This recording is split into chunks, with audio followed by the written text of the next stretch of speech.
Hello and welcome back to Space Engineers. In today's video, we're looking at another large small block ship that was recommended to me by one of you.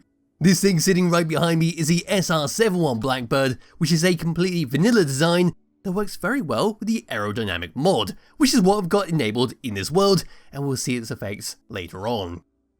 Yes, this is a very clean reconnaissance aircraft, so it's got no weapons on here, but there are plenty of points around the ship to add weapons if you want to. Press the F10 and find this in the spawn menu. The Blackbird is 2,446 small blocks, using no DLC packs and no mods. We can see some nice information about it, where it's got a 360 camera underneath, it's got reactors for power, ice for hydrogen thrusters, then we've got some wheels for landing gear which are on their sides and they will fold up and go into the ship. We've got some brakes for our parachutes, which is going to be very useful later on, and this is as close to a 1-to-1 scale as the game allows. So giving this thing a thumbs up, which I already have, we're going to take a look around the outside, take a look at the controls, then we're going to fly it around for a bit, and once again this will be using the Aerodynamic mod, so it could get very wonky very quickly. So my character now bugger off the camera, there we go. And at the very front, this is what we get. So all we can see are some black or greyish black blocks that go around the entire ship. Just above that, we've got two fighter cockpits which do have a hinged lid on the canopy to lift up and down to allow you to get in and out in a very fancy way. Along the side here, we're not going to be able to see too much, but if I was to dip the camera down just a little bit, we'll see the first of 3 landing legs, which are made out of a landing gear on their side, with a spotlight attached onto the suspension. And when you click a button, it's going to go all the way up and inside the ship and make it nice and flush with the rest of the vehicle. We'll ignore the reactor and the cargo container on the side decks, we'll see them. We go around the bottom, but continue along, here we go. So yes, not too much to talk about until we come across to this section, which is going towards the back. So we can see some nice use of our armoured panels acting as a bit of decoration. Then on the very left and right hand side, these are our thruster pods, or even just our boosters, whatever you want to call them. So we've got some atmospheric thrusters that are going to be to help us stop, but because we're using the Aerodynamic mod, and because we've got the parachute at the back, we won't need to use these to stop ourselves after landing. But I'll show you that a bit later. Moving along the side, that is all we can see, so we've got a couple more atmospheric thrusters for our left and right. We've got some nice use of our letters and number blocks. We've got 10942 written on the very back fin. Then at the very back, this is what's going to push us around, so we've got one hell of a lot of hydrogen thrusters on both sides. And there is our brake parachute right in the very middle. We can also just about see our 2 landing legs underneath. And we'll just go underneath first of all. And there we go. So once again, not too much to talk about. But we do have some letterbox spelling out the USAF, and we do have a red and green blinking light that will activate when I turn on the power. The power is turned off because it will kick up a lot of smoke, but again you'll see that when I turn it on.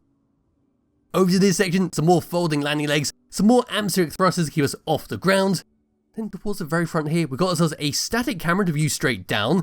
Then we've got this one, which is controlled by a weapon controller block. It's got a rotor, a hinge, then the camera. Then when we take over it, we're going to be able to get a good view all the way around and below us, to actually see where our enemies are or any kind of areas of interest. Next to that is a cargo container and a reactor, so we can manually load this up with uranium if we're in survival mode and need to power this thing. There's the landing leg we saw earlier, and there is the very front. Moving all the way up and looking down, so there's both of our cockpits. The front one is the main one, which will drive it around. The back one is going to be for our camera, so we can have a co-pilot looking around for us. Along the main body, there's our armoured panels, there's the 2 thrusters on both sides, and there's our fins. And that is a very brief look around the outside of the SR-71 Blackbird. For a pure vanilla design, it does look fantastic with how it's been set up. So now what I'm going to do is just grab hold of my character, we're going to come around to the rear cockpit, go through that first of all. So we come through this little window, get inside, but we can if we had the power turned on. But I need to come into the front cockpit. There we go, and that's going to be all the smoke kicking up at the back there while I turned it off. Hiding that signal because we don't need to see that. Into the rear seat, pressing number 9. That's going to lift up our canopy with our camera. That's what it looks like. Putting it all the way down. There we go. The head does. In fact, I'm not actually sure what's happened to the engineer. He doesn't appear to know how to sit in that seat. So we're going to ignore that and hopefully he won't get shot in the head. Yes, number 1 is going to be for our camera underneath. This is a static camera. Number 2 is going to be for our camera attached onto our rotor and hinge. Coming out of that and pressing number 3, this is going to be to take over the custom weapon controller. Now we can turn this all the way around, get a good view of what's going on. And then behind us, there's all the smoke being kicked up. So turning this back around towards the very front, coming out of it, there we go. 6, 7, and 8 is going to be for our antenna to turn it on and off and to change the ranges. And then of course number 9, we've already seen this, and I've just noticed it affects the first person camera, so I can see from outside, from inside. But yes, that's just going to be to open and close it. Hopping out of this and coming into the front, these are the controls, going to be very similar to the ones at the back with 1, 2, and 3. But number 4 is going to be for our parachute, to eject that out and slow ourselves down. Number 5 is going to be for our landing gear underneath, where if we look at that front one, and I'll get the free camera over so we can get a better view of this, it's going to fold it all the way up and inside. There we go, and that's going to be the same for the ones at the back, but I don't think we're really going to be able to see them. There they come all the way down. Number 6 is going to be the same as the rear cockpit, where we can lift up and down the canopy. At least he's sitting in the chair properly this time. And number 7 is going to be for our atmospheric thrusters, turn them on and off at the front there, so we go into a cruise control. Number 8 and number 9 is going to be for our thruster overrides for the hydrogen thrusters at the back there, but we don't need to touch them at all, as of course we're going to be cruising around with our hands off the keyboard. Onto tab number 2, that's for our antenna, that's the same control for the rear cockpit. So what I can do now is grab hold of my character, back over to tab number 1, turn off the atmospheric thrusters, move the camera away, because it's time to fly this thing around. Now because we're using the aerodynamic mod, what's going to happen is the ship is going to naturally lift off the ground. All I'm going to do is hold forwards and nothing else, and you'll see exactly what's going to happen. So as we start to gain speed, the ship is going to lift up by itself. That's simply because of how the ship has been designed. And one other thing you're going to notice is that the ship is going to cap out on speed, which is something that I've never seen before in the game. I've never seen a ship cap out. Usually you just keep going up and up and up until you hit maximum speed. But with this mod, we're going to stop at about 80 meters per second. Now what we're going to do is just angle this all the way down so we're nice and level. And there we go, we're going to stop at about this speed. Now we can just cruise along. I can take my hands off the keyboard and we will start to slow down just a little bit. So we will have air resistance going against us, and that will slow us down. Coming into our camera, looking down. Now get a good view all the way around us. There's some nice patches over there. We can see the mountainside over there. Don't think I can see anything of interest. I don't even think there's any pirates nearby. No, there is not. So we come back out of that, and back into the cockpit. I always hate the custom weapon controller, how you have to go out of it twice. When you're in it, you have to press FF.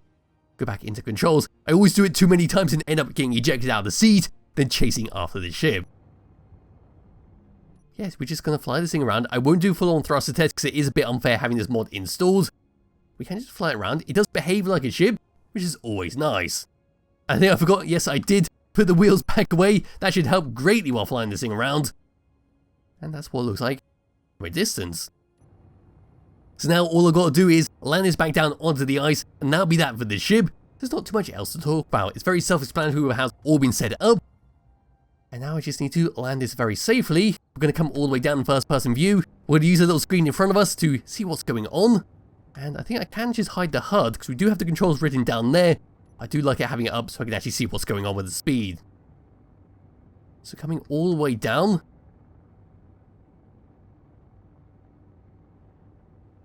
Now we're going to let go of the throttle. We're going to start to slow down. In fact, we'll keep going. In fact, I'll hold the throttle down. We'll just go like this. Now getting very close to the ground. We're about 70 meters. Out come the landing legs. Onto the ground. We're going to get a little bump pulling up. And we should be near enough on the ground. Activate the parachute by pressing 4. Let go of the controls. And we should come down to 0 meters per second. There we go. Now I've successfully landed the SR-71 Blackbird without damaging any blocks. And that's that for this ship and all it has to offer. So like I said, you can always attach weapons on this if you want to. There is a lot of points that you could attach it on, such as the camera underneath. You could put a Gatling gun on there, put in the assault cannon, then attach the camera underneath. You still get the same control for reconnaissance, then you have a gun to shoot. And of course, if you want to, you could always attach on a modded weapon, such as the hydrogen bombs, and drop them off like warheads, but that's entirely up to you. So there'll be a link to it in the description below if you do wish to download it and play around with it yourself. Highly recommend you do because it is a lovely little ship. I'll be back with another video some point soon. Bye bye.